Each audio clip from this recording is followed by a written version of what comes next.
If you are reading music for the guitar, it's very important that you understand that the guitar is a transposing instrument. In other words, the note that you see on the written page is not the actual pitch of the note you're playing. Let me explain. If you look at this chart, you can see the 6 open strings of the guitar from the lowest to the highest: E, A, D, G, B and E.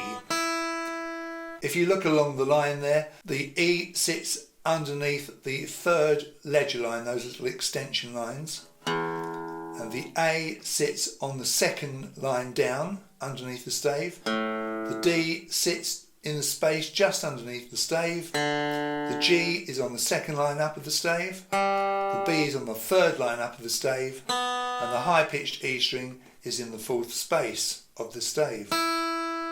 But those notes that you see aren't the actual pitch of the notes that you hear when you play those strings. If you look at the chart underneath, those notes are the actual pitch of the note. So that low E in reality is on, I think it's the 7th ledger line down underneath the stave. So why do we do it this way? The reason is so that we don't have loads and loads of ledger lines which look a complete mess and really hard to see.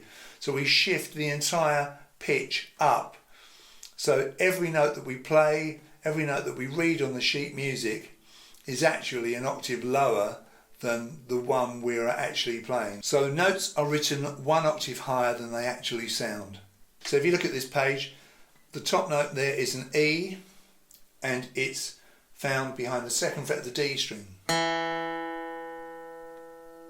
Okay, but the actual pitch of that note is really the open E string.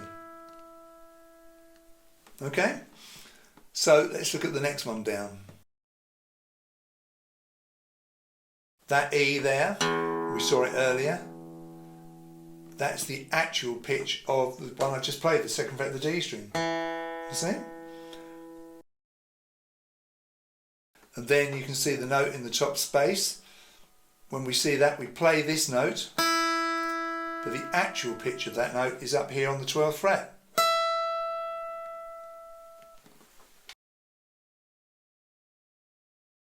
So basically, you don't have to worry about this, but just be aware that the guitar, like I say, is a transposing instrument, and the note that you see on the stave is not the actual pitch of the note that you play.